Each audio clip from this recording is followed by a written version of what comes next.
ITV.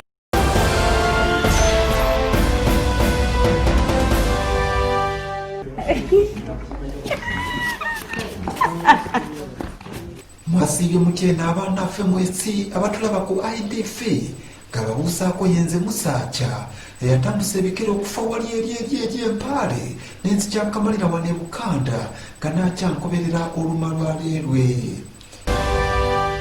Olunaku lwaleero tugenda okubatuusaako ebika 5 eby'abasaacha abafu. Era nga mu bika 5 mulimu abasajja abatamiifu bawatanga, abo abenda ne baleka n'obupiira mu mpale, abalya akakoola okutaasa amaka, abeepika okuwesa sayisi awamu n'abo abakulu abayonka. Ekika namba 5 eky'abasajja abafu be babagenda okwenda ne beerabira obupiira mu mpale zaabwe. Dixon! But you woman, next time when you are calling, just put sweetness in my name. You are calling Dixon as if you are calling a servant here. What's that? What does it look like? These are CDs.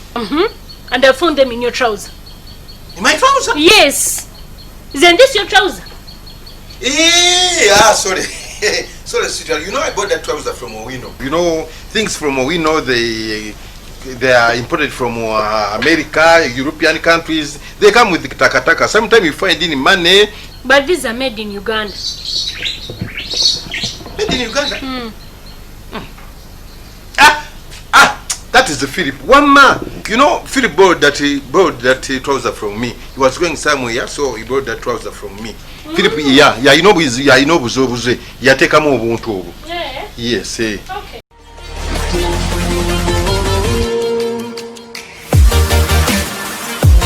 Ekikanambanya eky'abasajja abafu be balya akakoola puno beewala okusaala ennyo. Quite some time. Why did you chew it? I asked. It's a part of family plan. No. Yes.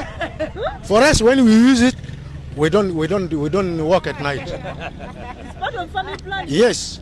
You know, when you use it, you will not mind of wife even. You are thinking you will not function well. The self-confessed Marunji addict called.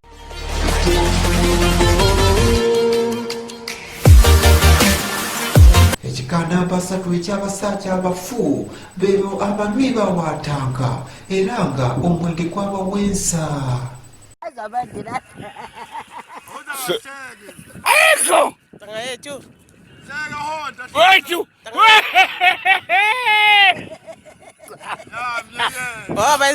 Wankize.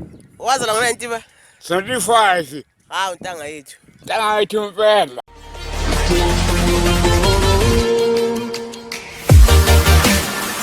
Ekika namba 2 eky'abasajja abafu be babeepika obusajja okukeesa sayisi.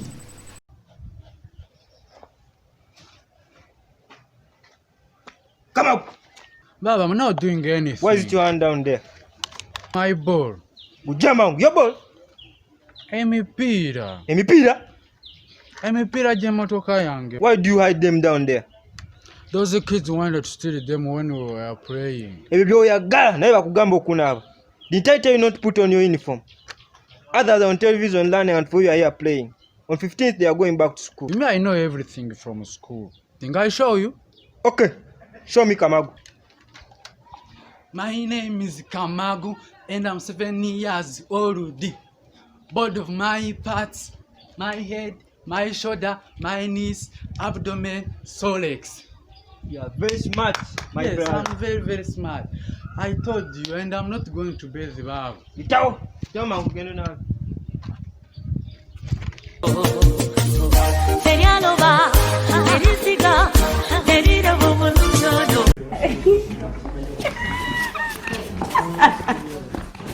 Beba abakulu naye nga bakyayonka.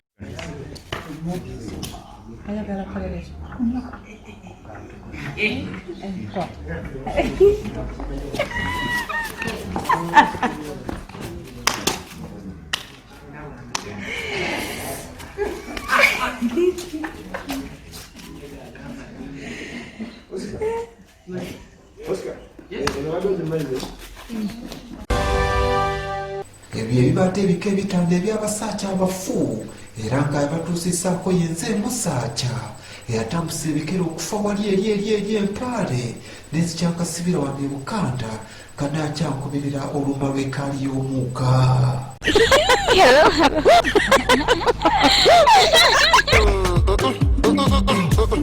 Go for break.